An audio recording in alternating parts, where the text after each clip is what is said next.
sejam bem-vindos a mais um episódio do nosso podcast Entre Neuroses e Risos. Aquele podcast, aquela conversa, né, informativa que extrapola as paredes do consultório e que traz muito conhecimento, muita informação para vocês. Hoje eu estou muito especial, hoje eu estou me sentindo muito especial, porque eu vou conversar com uma pessoa que é muito especial, um querido, né? O meu amigo, colega, psiquiatra, Tiago Bezerril. E hoje a gente vai conversar sobre um tema muito interessante, né? Por incrível que pareça, a gente não vai falar nenhum tema específico da psiquiatria, apesar de ter dois psiquiatras aqui. Eu acho que é a primeira... Ah, não, na primeira... A segunda vez que eu tô com um outro psiquiatra aqui na bancada. Mas a gente não vai falar especificamente de um tema específico da psiquiatria. A gente vai falar de um outro tema, mas que vai, obviamente, né, abarcar aí a saúde mental, né, Tiago? E como abarca. Exatamente. E hoje a gente vai falar sobre espiritualidade e a sua relação com a saúde mental, né? E eu tô muito feliz que a gente vai poder conversar sobre isso, que você topou vir pra cá, né, porque foi um parto. Meu filho, tirar esse homem do consultório é um parto. Dificuldades da vida. É. Mas, enfim, ele trabalha muito, né? Muito vídeo do YouTube, é muito paciente para gerenciar, né, Tiago? É uma família, é menino, é esposo, então eu entendo que são muitas demandas. Mas muito obrigada, né? Inicialmente, te agradecer por esse momento, por você ter vindo aqui, por ter se perdido, mas ter se achado. Olha, eu costumo dizer que eu faço desse espaço um pouco de palhaça também, porque eu coloco toda a minha neurose, todos os meus risos pra fora aqui, viu?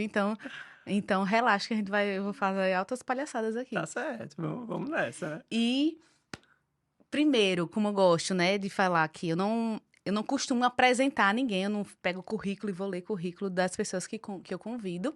Eu gosto que você se apresente, que as pessoas se apresentem. Então, assim, conta aí, Tiago Bezerril, para o pessoal. Quem é você na fila do pão?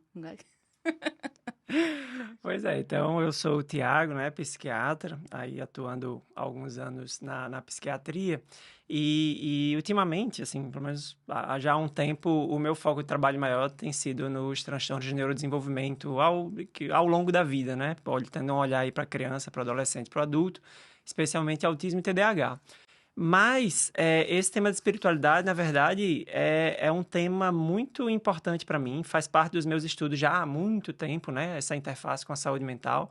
E eu acabo, assim, não falando muito deles aí nas redes, mas é um tema bastante importante, faz parte aí do meu dia a dia aí. Olha aí. Com certeza, é bem importante mesmo. E talvez essa seja uma oportunidade para você poder até levar mais para sua rede social, falar um pouco mais disso. Vamos ver como é que vai ser essa repercussão dessa conversa, né? E que você possa levar mais para suas redes sociais e conversar mais sobre isso. Me fale uma coisa. Todo mundo que vem aqui, eu peço para contar a história como a gente se conheceu. Ai. Conta aí, Tiago. Resumidamente, você tem um poder da síntese, então resuma aí como foi que a gente se conheceu, como foi esses encontros, enfim. E, né, para o pessoal entender por que a gente tá hoje aqui conversando, né? Isso é uma questão importante. Você é uma pessoa importante na minha biografia recente, né? Ai, me achei agora, viu?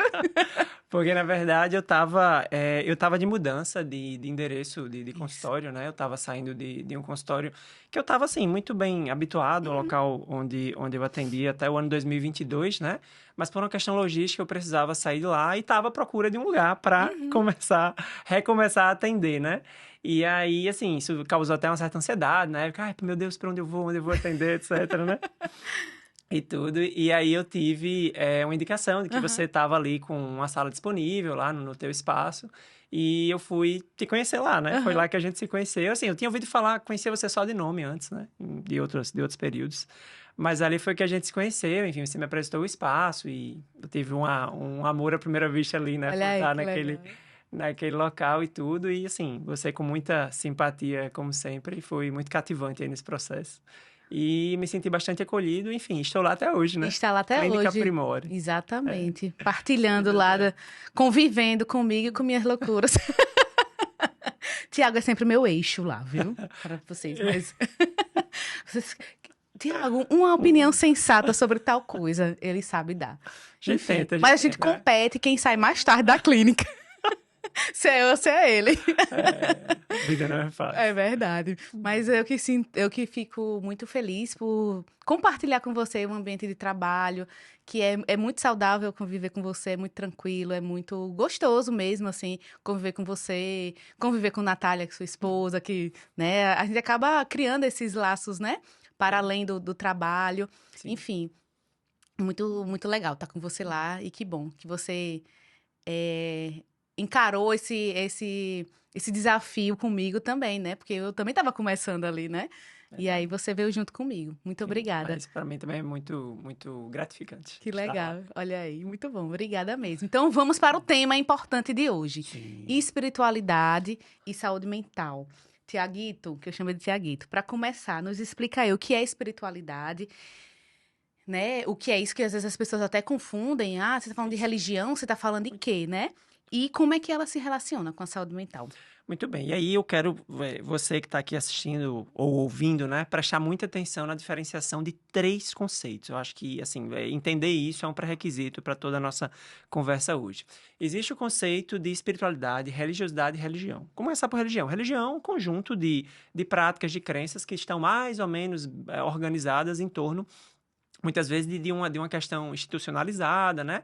Algumas vezes tem uma filosofia por trás. Então, assim, o conceito de religião talvez seja o mais fácil de entender, né? Porque a gente entende, assim, quais são as religiões, qual é a sua religião, etc, né? Então, isso é religião.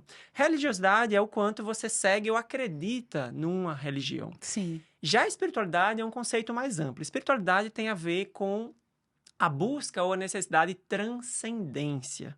Olha. E para alguns estudiosos, isso é um conceito que não está muito bem, assim, não é um consenso, também pode incluir nesse conceito a busca e entendimento de propósito de vida. Eu, particularmente, vejo a espiritualidade nesse conceito mais amplo, envolvendo transcendência, envolvendo propósito, porque eu acho que essas duas coisas se comunicam. Então, percebam que a espiritualidade, essa sim, é uma necessidade humana universal de todos os tempos, de todas as culturas. Isso a gente tem dados historiográficos muito claros, assim, povos de diferentes regiões, diferentes épocas, sempre buscaram essa transcendência, essa coisa de entender um poder superior, de se ligar a um poder superior. Né? Então, a espiritualidade, para ser construída, ela pode se valer de uma religião e de uma religiosidade. E no nosso mundo, inclusive nos dias atuais, ela com frequência se vale disso. Nos últimos levantamentos que a gente tem, em termos globais, 86% da população deste globo terrestre se declara ter alguma filiação religiosa ou alguma simpatia por alguma religião. Então, nós vivemos num mundo religioso, que as pessoas são religiosas, né? Sim. Então, a religião, muitas vezes, ela costuma ser um veículo para a espiritualidade, só que ela não é indispensável para isso, né? Então, é importante a gente separar esses conceitos.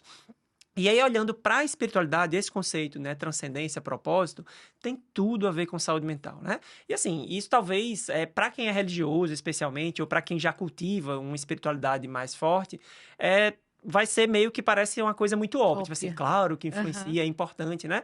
Só que assim, mais recentemente, coisa de 1 a 2 décadas para cá, houve um aumento muito expressivo nos estudos científicos mesmo, para entender essa relação entre espiritualidade e saúde, de forma geral, né? Na saúde mental é um capítulo especial, mas a gente tem, assim, dados muito robustos mostrando que pessoas com maior nível de espiritualidade, porque nos estudos a gente tem como medir isso, né? A gente ferramentas, escalas, elas têm um melhor desfecho. O que é desfecho? Assim, é o que acontece com elas ao longo da vida em relação a algum problema de saúde. Então, pessoas com melhor espiritualidade, elas conseguem ter melhor saúde mental. Isso está muito bem documentado, né? E na nossa prática, o que me chama a atenção da espiritualidade é o quanto esse aspecto, ele tanto, por um lado, ajuda as pessoas a sair dos estados de crise, como ajuda as pessoas a não entrar nos estados de crise, como uma prevenção. É uma ferramenta muito poderosa para a prevenção de problemas de saúde mental. E como é que isso chega assim para você na sua prática? Como é que você vê isso? Olha, tal pessoa, me parece que essa pessoa ela é mais espiritualizada, digamos assim. E isso parece ser uma ferramenta de proteção para ela. E aí você reforça isso, ou se for uma pessoa que você vê que não tem tanto engajamento nisso, você orienta sobre essas práticas. Como é que, né? Porque a gente, se tem estudo científico, se tem evidência científica, se tem escalas para a gente mensurar, né? Por que não falar nisso durante um atendimento psiquiátrico, Pois né? é, esse tema é interessante, Sim. porque assim, existe um dogma, ou um mito, né? Entre até alguns profissionais aqui da nossa área de psiquiatria, que é tipo assim, ó, hoje não pode misturar religião com Sim, ciência, né? sim. Aquela história, o Aham. mito da briga eterna da religião com a ciência. Então, a consulta psiquiátrica não é um lugar para falar sobre essas coisas e tal, né? E assim, houve um estudo, eu nem sei se tem estudos mais recentes, o estudo é de uns 5 anos atrás, pelo menos, aqui no Brasil, né, Sim. que foi feito com psiquiatras, perguntando para os psiquiatras, assim, se eles achavam importante abordar a espiritualidade dos pacientes. E a maioria dos psiquiatras, eles a consideravam importante abordar. Uhum. Aí tinha uma outra pergunta dentro da minha pesquisa, dizia assim, tá, você acha importante abordar, mas você aborda na sua prática? E a maioria não Não. abordava. Aí a questão é, por que que você não aborda? Era uma outra pergunta. Sim. E por que que você acha importante e não aborda? Aí tinham vários itens lá. A maioria dos casos era por medo, né, de romper essa barreira de uma suposta neutralidade, né, de uma postura mais técnica, mais neutra, né. Outro motivo que os psiquiatras apontavam é por despreparo, tipo assim, não saber como abordar, né, isso o paciente.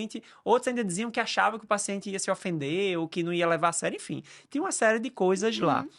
E aí a questão é que, em outras pesquisas, já foram feitas também em vários países, a maioria dos pacientes, eles dizem que querem que o psiquiatra, o psicólogo, os profissionais de saúde mental Sim. abordem a espiritualidade deles, né? E aí como é que a gente pode fazer isso? Isso vai muito mais além daquela coisinha da ficha de identificação. Sua Isso. religião, né? Com Como eu disse, certeza. religião é um pedaço da Aham, história, né? aham. E assim, uma forma interessante de abordar a espiritualidade, e isso eu tento levar na minha prática clínica, assim, na maioria dos casos, na primeira consulta, eu pego essas informações.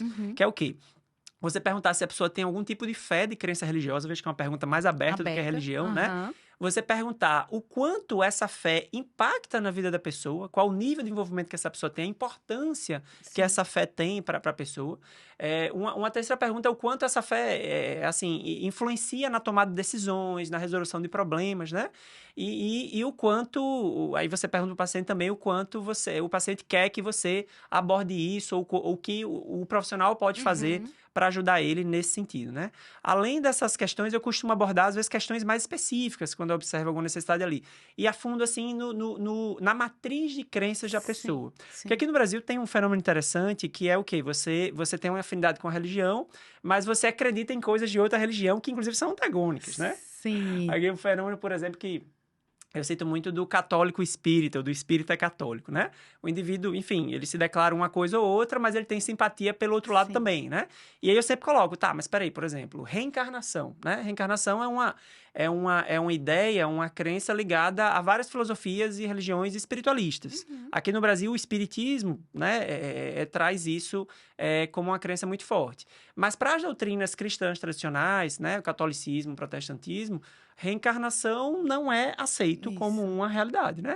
E aí, tá, eu me declaro católico com simpatia por espiritismo. Tá, mas, por exemplo, reencarnação, E né? aí, né? E assim, é interessante ver, porque assim, isso tem implicações, né? A visão de mundo do indivíduo em relação a algumas questões-chave implicam muito na forma como ele encara determinadas coisas, né?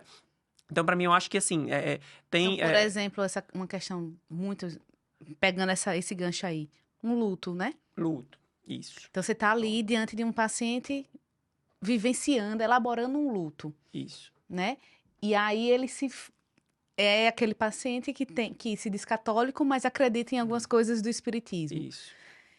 Aí, nesse caso, como é que você... Claro, né? Quando você sente que existe um espaço para isso, como é que você aborda? Porque a ideia é, primeiro, a gente conhecer quem é esse paciente em Sim. relação às crenças dele, né? Sim. Como eu disse, a gente explorar mesmo, assim, o que é que você acredita, por que que você acredita, né? Dentro dessas perguntas, inclusive, tem o que a gente chama de experiências místicas. Você já teve alguma experiência considerada paranormal, mística, religiosa, né? E assim, e as pessoas, assim, existe uma taxa muito alta das experiências na população, né? De diversas formas.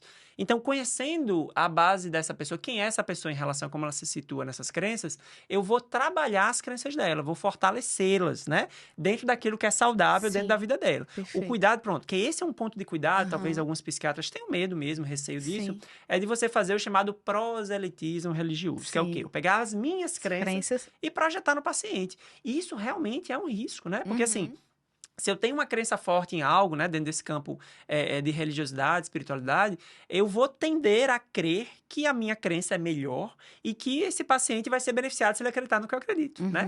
E assim, e alguns profissionais, infelizmente, fazem isso mesmo, assim, às vezes desce É goela isso que eu ia abaixo falar, ali, mas né? alguns fazem isso mesmo, uma coisa muito Fazem. direta mesmo, né? Sim, sim, assim, isso é E aí isso aí já age absolutamente... inadequado. É É, antiterapêutico isso, né? Assim, eu já tive relatos, né?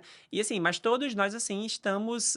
todos nós, eu digo que abordamos isso com mais profundidade, e eu acho que todos devem abordar, é um risco inerente que a gente tem que estar se monitorando, sim, né? sim. Cuidando com isso aí. Inclusive, assim, o psiquiatra, por exemplo, que é ateu, né? Ou que, enfim, não tem nenhuma crença religiosa, diria agnóstico, ele também é um tipo de crença. Ele também pode querer impor isso de forma indireta ao paciente, de desvalorizar a crença dele, né?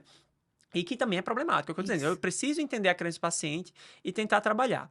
E aí a gente chega num outro conceito interessante, que é o conceito de coping, né? Coping é o quê? Coping é a forma como você lida com as situações, o estilo de enfrentamento, tá? Esse é um termo que vem muito da psicologia mesmo. Isso. Quando a gente está estudando espiritualidade e religiosidade, a gente estuda muito o coping porque a forma como você usa a religiosidade, a religião, você pode usar de uma forma positiva ou negativa, né? E isso também é uma coisa para a gente estar avaliando. O que é um coping religioso negativo? É quando o indivíduo ele pega as crenças daquela religião, daquela religiosidade e leva para um lado que vai piorar a saúde mental dele, né? Exemplos clássicos, né? Eu enxergar Deus como um ser punitivo, né? De eu achar que eu tenho que ser castigado porque eu pequei, né? De eu achar que eu estou blasfemando contra Deus, por isso eu vou para o inferno e eu não vou ter salvação, né? Então, assim, normalmente são visões mais rígidas, né? Do processo religioso e tudo mais. O que é o coping positivo? É justamente, por exemplo, eu olhar para esse Deus e eu entender que ele é um Deus misericordioso, que ele é um amor infinito, né? E que eu posso trabalhar com minhas próprias pernas, que esse Deus vai estar me ajudando, né? Coping negativo nesse aspecto é achar que Deus vai resolver meu problema e que eu não vou fazer nada, eu preciso esperar o paradigma dos milagres, né? Ah, não, Deus vai me curar, né? Deus vai me curar, então como Deus tem o poder de curar, eu vou esperar essa cura, né? E eu não entendo a cura como um processo, e sim como um ponto isolado, né? Isso. Enfim. E como se não fosse, não precisasse de ser ativo, né? Fosse uma coisa passiva que milagrosamente, magicamente vai cair do céu. Então, isso é coping negativo, pronto. E isso a gente precisa trabalhar com os pacientes, não no sentido assim, dizer, isso tá errado e tal, mas assim, problematizar com eles, né? E poder, dentro das crenças dele, trazer ele para um coping positivo. Isso é um trabalho nosso, né? A psicoterapia também. Sim. Então, assim, esse é uma avaliação que a gente precisa estar fazendo. É uma forma até neutra, digamos assim, né? Mesmo entrando, mas é uma forma neutra de você puxar ele para uma visão, né? Exatamente. De aspectos positivos dentro do que ele acredita. Exato. Né? E sem colocar nada seu. Exatamente. Né? Sem assim, colocar nada seu. É a nossa tentativa de neutralidade, que assim, a gente sabe que a gente não tem, é difícil ter uma neutralidade absoluta, né? Mas você vê que os pacientes têm muito receio mesmo, né? Eles falam, olha, não sei se você já viu, não sei qual é a sua fé. Isso, às vezes eles querem contar uma história, né? Querem contar uma situação. Enfim, que às vezes faz parte, né, do contexto da consulta. Eles olha, não sei em que você acredita, não sei qual é a sua fé, mas eu queria expor. Então parece que é uma coisa assim, né? Parece que vai falar uma coisa absurda ou que vão... uma ofensa, né? Você vê como é interessante. Porque é do imaginário popular, né? Assim, isso. Que achar que a gente é conversa de bairros, né? Que, são 3 temas que você não discute, é política, religião e futebol. Então, assim, a religião e tudo que cerca ela, assim, tem muito melindre, né? Tem muito essas coisas. E, de fato, no imaginário dos pacientes, assim, existe uma crença para algumas pessoas de que os psiquiatras são, assim, distanciados da religião, né? Porque são ateus e tal, né? Sim. Enfim, eu já ouvi muito falar isso. Assim, E o contrário, quando você atende uma pessoa que você está lá fazendo anamnese, está fazendo aquelas, né? Essa investigação inicial que você disse que você faz, né? Bem, não entrando, claro, em detalhes, mas querendo entender um pouco, né? Sobre essa vivência da pessoa. E ela se diz que não acredita em Deus, ateu. Como é que você... Pois é, esse é um desafio, né? Na verdade, vamos lembrar dos conceitos, né? Espiritualidade, ela não depende de uma religião nem de religiosidade, né? Então, assim, quando uma pessoa... inclusive, uma pessoa pode ter religião e religiosidade e ter uma espiritualidade fraquíssima, tá? Mas, assim, quando uma pessoa ela não acredita em nada, de fato, assim, ela tende a ter um pouco mais de vulnerabilidade, tá? Estatisticamente falando, como eu disse, eu conheço pessoas, pacientes, enfim, que não têm absolutamente nenhuma religião, inclusive defendem a ideia da inexistência de um Deus, por exemplo, mas são muito espiritualizadas, né? E aí, por isso que a gente tem que entender o conceito para buscar, né? A gente pode começar perguntando, você tem algum tipo de fé, de religião? Você diz, não acredito em nada. Né, e fica caracterizado que a pessoa não acredita. E aí eu vou ir atrás do tá, mas o que é que dá sentido à sua vida? Essa é uma pergunta-chave, né? Porque esse é o coração da questão, assim, o que é que realmente dá sentido à sua vida? Porque o indivíduo, por exemplo, ele pode buscar a transcendência dele, da espiritualidade, na conexão com a natureza, por exemplo. Isso tem um poder absurdo, né? Tipo assim, de você entender o universo como uma energia, né? Enfim, então esse indivíduo, ele pode ser bastante espiritualizado, né? Cultivar valores, assim, que são pró-sociais, né? Enfim, uma série de... E não necessariamente ter um Deus para, né? Exatamente. Isso é interessante. É muito interessante. E aí, né, você acabou falando já, né, um pouco das evidências, que existe mesmo evidência científica e é algo que já tem há muito tempo mesmo, assim, que eu me lembro, desde minha formação a gente fala muito sobre isso e imagino que isso não é da minha formação para cá, é de muito antes mesmo. Então, assim, realmente acho que é uma coisa que a gente precisa falar mais. Sim, sem dúvida. Né? Precisa mesmo. E como é que você consegue, assim, a gente já falou um pouquinho, mas assim, dá um exemplo de algo que você vivenciou. Não sei se você consegue, né, claro, dentro do sigilo e tal. Sim. De algum caso que você conduziu dentro dessa vertente. Claro que você não é só isso, né? Eu entendo que é uma das bases de tratamento, né? Não tô dizendo que você usou só essas questões de espiritualidade. Mas me dá fala assim um caso, uma situação em que você conseguiu colocar isso em prática e que foi bem sucedido, ou que teve um retorno, né? Mais... como é que eu posso dizer? Mais seguro, mais fiel, né? De uma melhora, né? Uma coisa mais concreta, digamos assim. Como é que você... Tem algum caso que você possa falar, assim? Na verdade... Eu sei que tem vários, eu sei tem que... vários, Você né? Mas vamos lá. Então... Não, tranquilo, assim, eu acho muito importante a gente falar dos casos reais com devido cuidado para não identificar a pessoa, né? Isso. Principalmente quando... Mas, enfim, vamos lá. Eu me lembro aqui de uma jovem mulher na faixa dos seus 30 e poucos anos, né?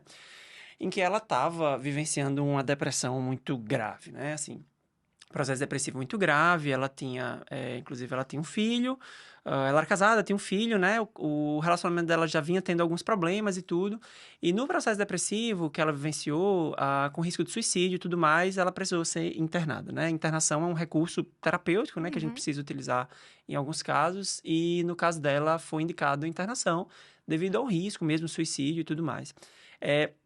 Nesse processo de internação, enfim, ela recuperou um pouco, né, em relação ao ponto mais crítico, mas ao voltar para casa, ela se deparou com uma separação, né? O marido meio que, assim, aproveitou ali a situação e, enfim, decidiu separar dela, já era uma coisa que ele já estava amadurecendo, e meio que levou o filho junto, né? E assim, e aí começou um processo bem difícil, na verdade, de conflito entre eles, inclusive envolvendo alienação parental, né, e tudo mais, ele alegando que ela não tinha condições de cuidar do filho, que a guarda tinha que ficar com ele, porque ela era uma paciente psiquiátrica, etc e tal, né? E essa pessoa começou a ensaiar uma nova piora, né? Ela saiu da internação melhorada, ainda não bem, não remitida, né, da depressão. Que é normal também, a gente não precisa sair, né? E aí, no processo terapêutico, o que me chamava atenção, né? Assim, do que eu já conhecia, ela já estava em acompanhamento comigo há um tempo, né? É muito útil, quando o indivíduo está passando por um processo de adoecimento, a gente tentar entender quais são as forças dele, né? E como a gente está falando aqui, espiritualidade é uma das forças. Só que a depressão, ela tem uma coisa terrível, né? Porque ela mancha muito o seu campo de visão. Você realmente fica com tudo muito enviesado, né? Tipo assim, você não consegue fazer um raciocínio claro em relação até, às vezes, quem é você, né? Mas aí, como a gente tinha essas informações dela, eu fui trabalhando com ela, tipo assim, o que é que dava sentido à vida dela antes daquele processo depressivo mais grave, né? E aí a gente foi construindo, assim, dentro desse campo de propósito. Para entender melhor, esta pessoa, ela, enfim, era uma pessoa que tinha uma identificação religiosa, né? Na época, assim, desde muito tempo. E ela era uma pessoa realmente que investia muito nas questões da espiritualidade. Antes dela adoecer, ela tinha, digamos assim, uma espiritualidade bem estruturada, eu posso dizer, né?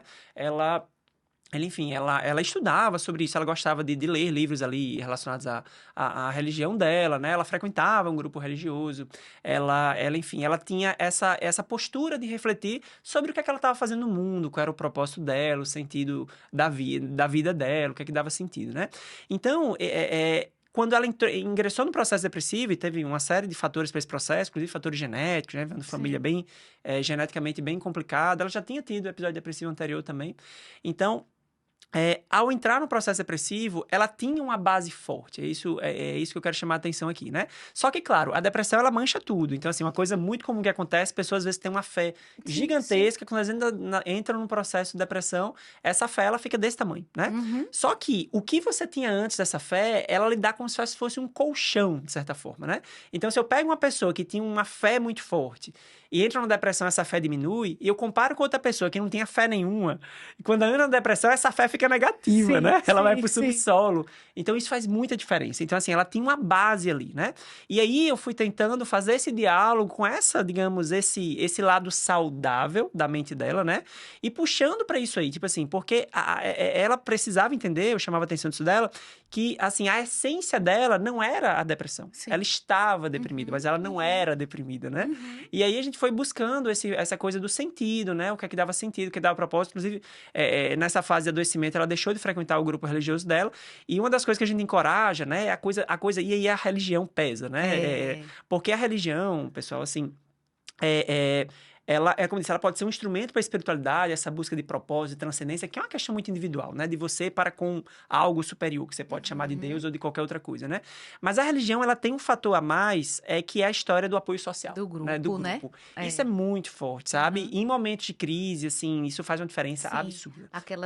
Aqueles grupos, aquelas pessoas que se formam, né? Que acabam convivendo em grupo em prol de uma... Aí entra a religião, né? Nesse caso. Exatamente. Então, uma das coisas que eu fiz, que também é até preconizado em alguns guidelines aí sobre espiritualidade e saúde mental, que é a gente fazer articulação com os líderes religiosos da pessoa, né? Do jeito que a gente conversa, para conversar com um psicólogo, né? Na psicoterapia, a gente bater um papo também. Tipo assim, peraí, o que é que vocês podem fazer por essa pessoa aí, né? Do que vocês conhecem ela. Porque muitas vezes o líder religioso, a depender da pessoa, o tempo que ela tá naquele grupo, conhece muito bem a pessoa, né? Tem um referencial importante, consegue articular ali dentro da comunidade, né? Então, assim, eu fiz uma interlocução, né, mais breve com o, né, o líder ali do grupo dela, né? Inclusive, mandei algo por escrito, descrevendo ali, né, o processo que ela estava vivendo, que ela precisava de determinados apoios e tal. E aí, ela se encorajou a voltar para o grupo, né? E aí, foi fazendo esse despertar, né, em relação às crenças dela. E aí, algumas coisas foram se encaixando, né, na vida dela, né? E no meio desse processo, ela teve um sonho, assim, né? Os sonhos são muito legais nessa parte, assim, porque eles trazem mensagens muito fortes, assim. Nesse campo de espiritualidade, existem sonhos que mudam completamente a vida de um sujeito. Às vezes é um divisor de águas, né? Enfim... E ela teve um sonho que tinha uma pessoa, né? Uma figura feminina lá, que ela não identificava muito bem quem era, trazendo uma certa mensagem de consolo para ela e pedindo para ela ter paciência e força, né? Para conseguir caminhar na vida dela, que estava sendo difícil, né? Que ela entendia como estava sendo difícil, mas que ela precisava ter força porque ela iria conseguir superar aquilo. Assim, esse sonho foi muito significativo, né? E aí, depois desse sonho, a coisa foi meio que um catalisador, assim, foi muito interessante. Ela virou a chave. Foi uma virada de chave muito grande e assim, para mim ficou muito claro que um elemento que influenciou muito foi isso, assim, a espiritualidade que ela tinha e essa interlocução que ela fez com o que ela já tinha antes, né? Entendi. Porque assim... Um resgate, né? Um resgate. Um indivíduo que nunca construiu uma espiritualidade, para você começar a construir dentro de uma crise, é muito mais difícil. Sim. É importante, assim, a gente tá fazendo esse diálogo, mas é muito mais difícil. Tipo assim, uma pessoa que nunca acreditou em nada, enfim, nunca valorizou esse aspecto, tá num processo depressivo, a gente tá dando exemplo aqui de depressão, de você começar a dialogar com ele, o que é que dá sentido na sua vida e tal, isso não vai... Quanto mais grave a depressão, inclusive, menos sentido isso vai fazer, né? Mas para quem já tem previamente, por isso é importante conhecer a história da pessoa, né? Você precisa conseguir fortalecer os pontos fortes da pessoa, né? Verdade. Que estão ali, né? Então, esse é um caso que me vem à memória, que me chamou Sabe bastante que você atenção. falando assim, eu fiquei me lembrando assim. E da situação quando a gente vai pro oposto, pra hiperreligiosidade, Pronto, aí a gente né? tá falando de coping, né? A história do coping negativo. Isso. Sim, sim, sim. E Exatamente. que isso às vezes pode até transcender, digamos, eu vou usar a mesma palavra, até aspectos de uma, entre aspas, bem aspas, né? De uma Aham. normalidade, até ir para um aspecto Não, patológico. nossa, eu Explica acho que você também já teve, assim como eu, muitos problemas, né? isso, Assim, o quanto o mau uso de uma crença religiosa atrapalha o tratamento, assim, isso. atrapalha a vida do indivíduo, né? Pois é, assim, o coping negativo, infelizmente, ele existe, né? Vale ressaltar que, assim, quando eu falei aqui dos estudos, né? Que os estudos mostram que a espiritualidade, ela tem um impacto positivo na saúde mental, o pressuposto disso é que a maioria das pessoas, elas usam a religião de forma positiva, tá? Isso também é documentado. Que bom, né? Uhum. Assim, né?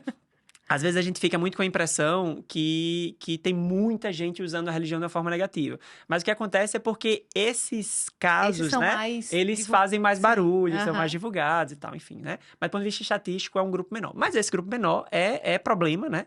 Principalmente quando essa pessoa precisa de um tratamento médico. E na psiquiatria isso é muito mais crítico. Porque a psiquiatria tem 1 milhão de estigmas, né? Tem toda essa interface, digamos assim, com os fenômenos místicos, né?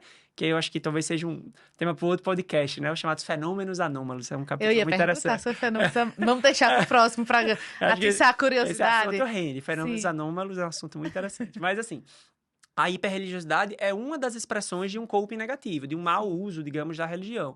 E aí, assim, uma das coisas que eu fico Mas às vezes, assim, aperreado. como a gente pode identificar que isso é algo que ainda faz parte da. Eu sei que dentro de um coping negativo, mas que ainda é normal, para algo que não é. Que você diz, não, isso aqui não tá.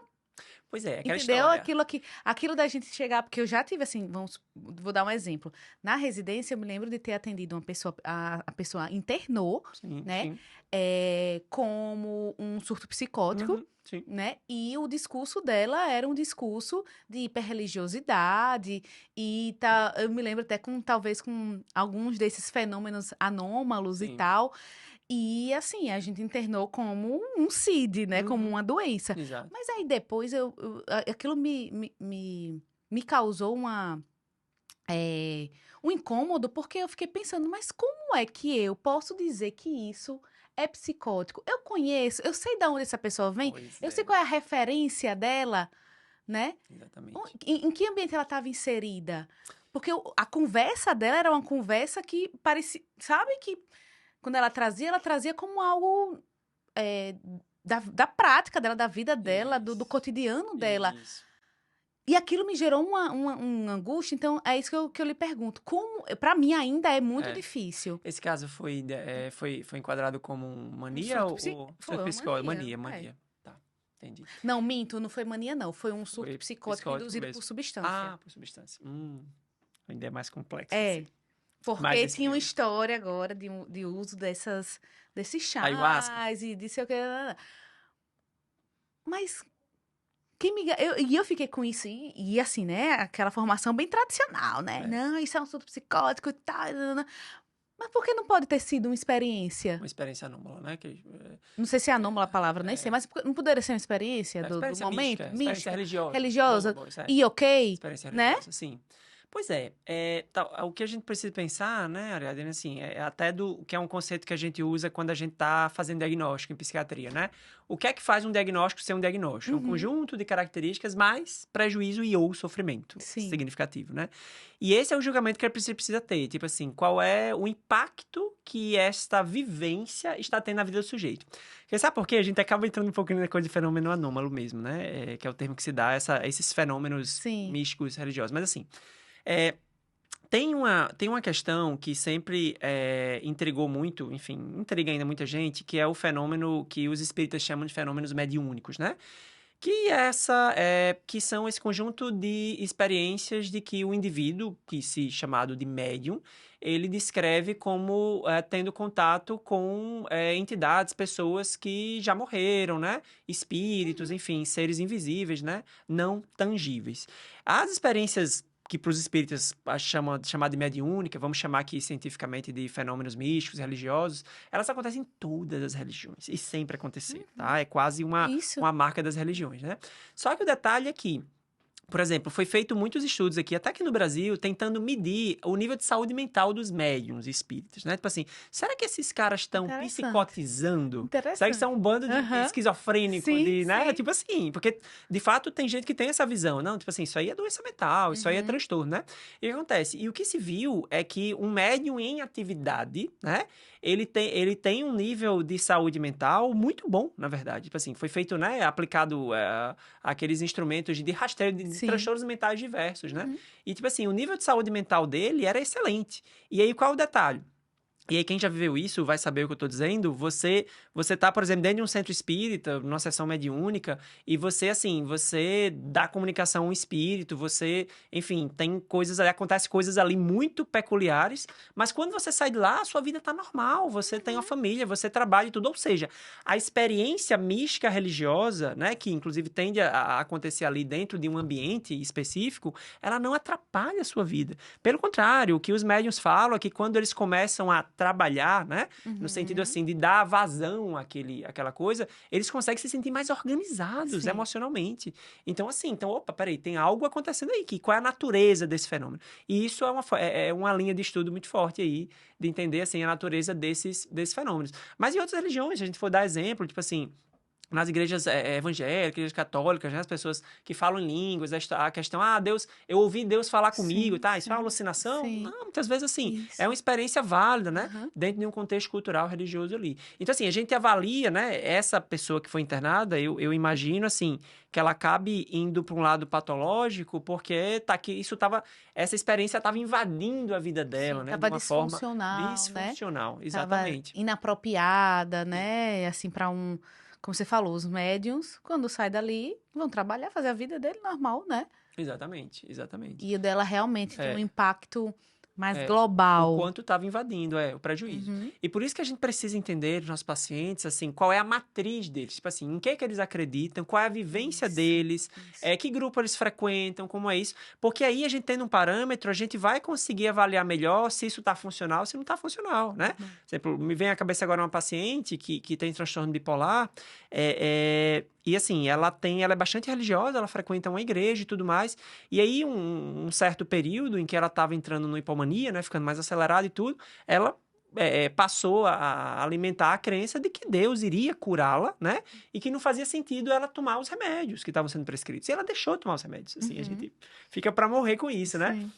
Só que fora dessa crise, ou seja, nesse momento ela estava tendo uma vivência, uma experiência negativa, né? Ela estava usando, assim, como diz, a ideia da cura como se fosse coisa antagônica. Já que Deus vai me curar, logo vou deixar todos os tratamentos. Isso. Sendo que, como eu disse, como se fossem coisas que não possam ser combinadas. Beleza, tipo assim, siga seu tratamento convencional e vá na busca da sua cura e tal. Tipo, essas coisas não são antagônicas, né? Mas essa mesma pessoa, essa paciente, quando ela saiu da crise, ela continuou utilizando a religião de uma forma positiva. E eu encorajava ela, tipo assim, perguntar quantas vezes tá indo na igreja por semana, como é que tá lá e tudo mais.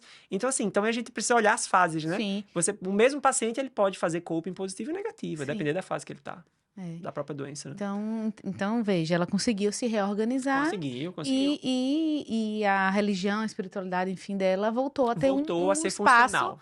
Né? Normal, exatamente. Funcional. Muito interessante. Né? Eu acho que isso é o grande X, assim, eu acho, da gente poder olhar para isso e saber isso aqui passou do limite, isso aqui não, né? Isso aqui já não. Não, sem dúvida. Porque assim, a gente vive, né? Isso é da nossa mente, né? A gente é muito maniqueísta, né? Bem ou mal, preto ou branco. Então é tipo assim, remédios é o tratamento do mal, né? Sim. E tipo assim, e Deus, igreja e tal, o tratamento do bem. Então, se eu busco Deus, eu tenho que me afastar do remédio. Tipo assim, é um negócio que, né, não é nada racional, né? Não é nada racional. Mas assim, veja como é delicado, né? Você também trazer isso. Porque, ao mesmo tempo, você pode até... o paciente pode abandonar o tratamento. Sim, ou dizer, não, sem dúvida. Esse médico tá querendo, sei lá, me empurrar remédio. Mas é muito delicado. Ele não acredita na minha religião. Ele está desrespeitando as minhas crenças, né? Então, é muito delicado. Mas, ao mesmo tempo, veja, é delicado, mas ao mesmo tempo é primordial, né? Primordial. E aí você me faz lembrar de uma outra necessidade nossa enquanto Sim. profissional, a gente precisa conhecer pelo menos o básico das principais religiões do nosso É meio, verdade, né? é verdade. Para poder fazer esse diálogo, assim, eu já tive diálogos, assim, super interessantes, pacientes, assim, debatendo a filosofia ali da religião e tal, e, assim, é muito proveitoso, né? No sentido da gente, porque esse é o nosso papel, a gente indaga, né? A gente problematiza com os Sim, pacientes, né? sim. Faz esse questionamento. Então, assim, aqui no Brasil, em termos de dissenso, a gente sabe que, assim, a religião predominante em termos numéricos é a religião católica, depois vem as religiões protestantes e com suas inúmeras denominações, né, de variações bem significativas, e em terceiro a religião espírita aí na linha mais kardeciana, né, o kardecista, como alguns costumam falar. Então eu acho relevante, assim, né, entender das religiões principais aí, que existem em nosso meio, para que a gente possa entender o contexto, né, do nosso paciente. Verdade, Como é que você ele, tem como é que ele razão. pensa, né, como é que ele raciocina em relação a isso. Eu lembro muito bem que depois dessa paciente, que inclusive eu disse, gente, eu preciso estudar mais, né? Eu preciso estudar mais, eu preciso entender.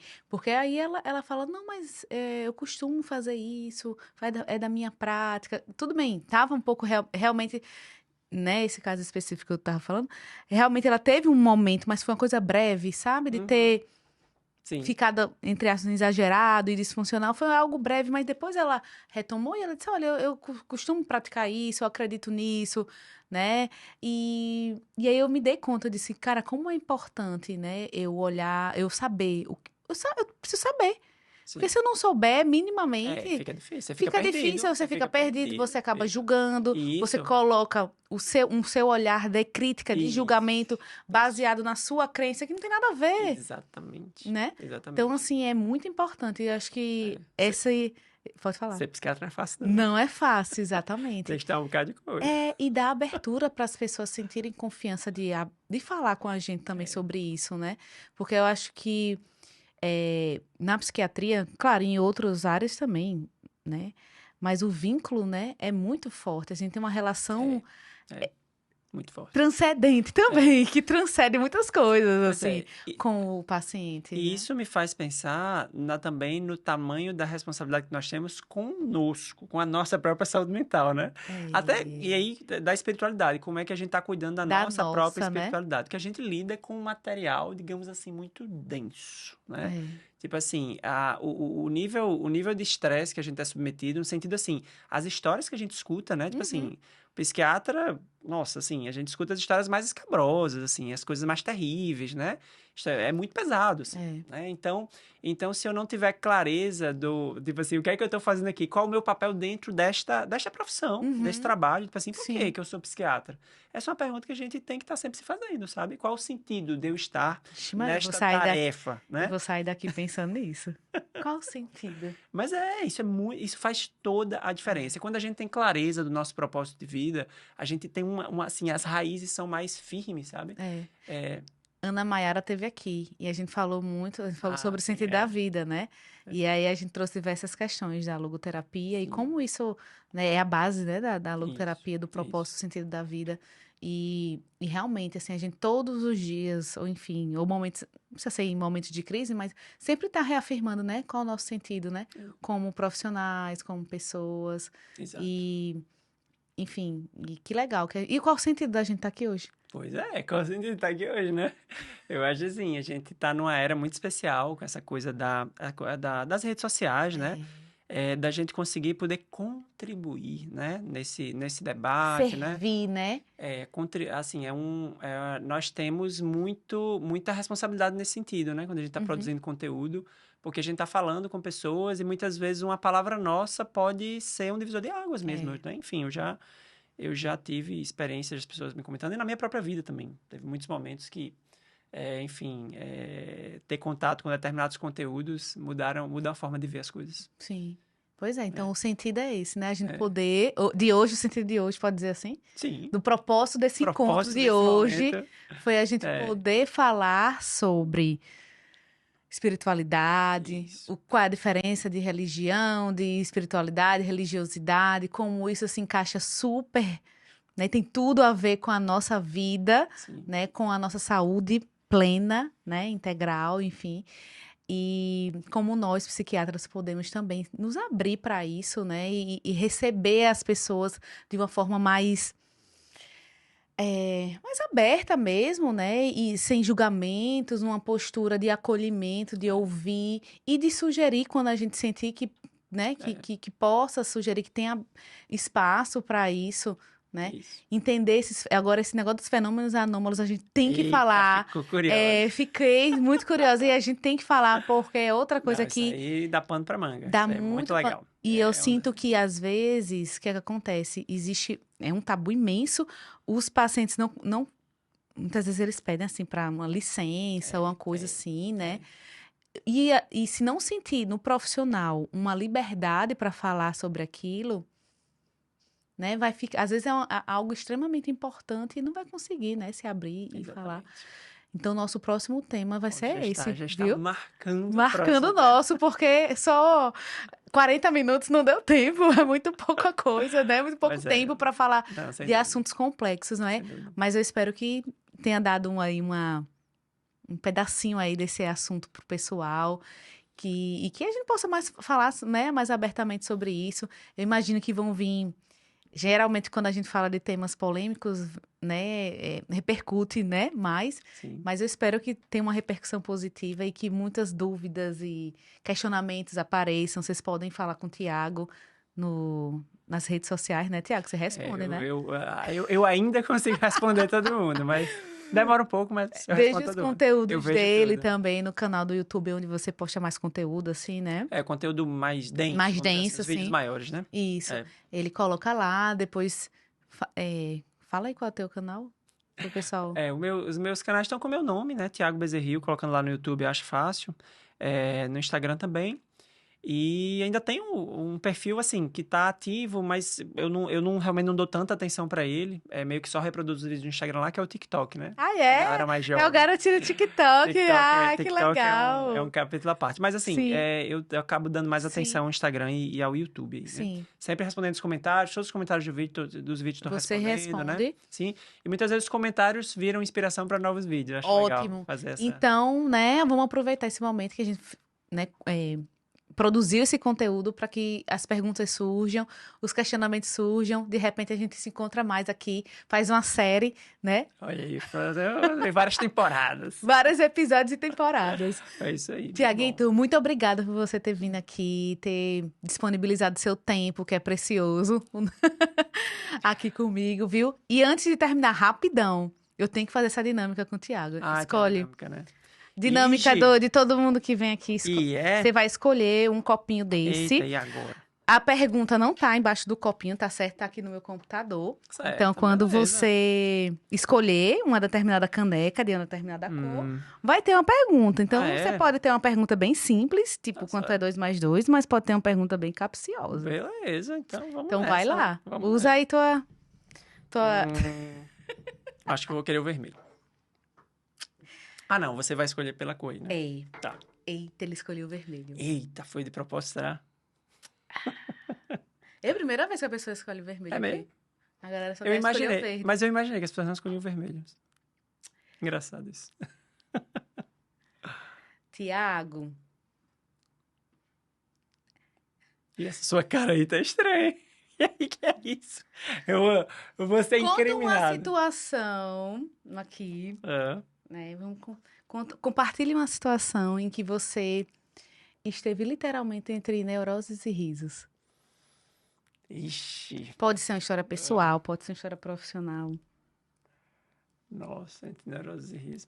Olha, Eu Talvez- fiz essa pergunta, eu disse, eu vou botar essa pergunta aqui, porque, como ele é psiquiatra, ele vai saber o que é neurose, o que é. Como lidar com as neuroses. assim, Vamos o lá. que me vem à cabeça agora é uma situação que pode ser, enfim. Eu acho que com uma certa frequência isso acontece na minha relação com meu filho, né? Porque ele é uma figura. Eu tenho um filho de 5 anos, né, Lorenzo. E Lorenzo tem transtorno do espectro do autismo, com linguagem preservada, né? Intelectual ok, mas com Bem ok. com uma série de dificuldades aí relacionadas às questões sociais, né? Sensoriais, rigidez, etc. Enfim. Mas ele e aí tá uma questão mais de fase mesmo, tá com 5 anos, né? Uma postura um pouco mais opositora ali, né? Já de um tempo. Enfim, e aí ele foi no banheiro. Isso aconteceu dias atrás, né? Ele foi no banheiro, ele tá também num afã, assim, de querer ser independente, né? Ele quer fazer as Sim. coisas sozinho e tal, e tal. E aí ele foi no banheiro e chegou dizendo, eu vou fazer cocô. Aí, pum, fechou a porta. Aí fechou a porta. Aí ele tá fechando a porta e passando a chave.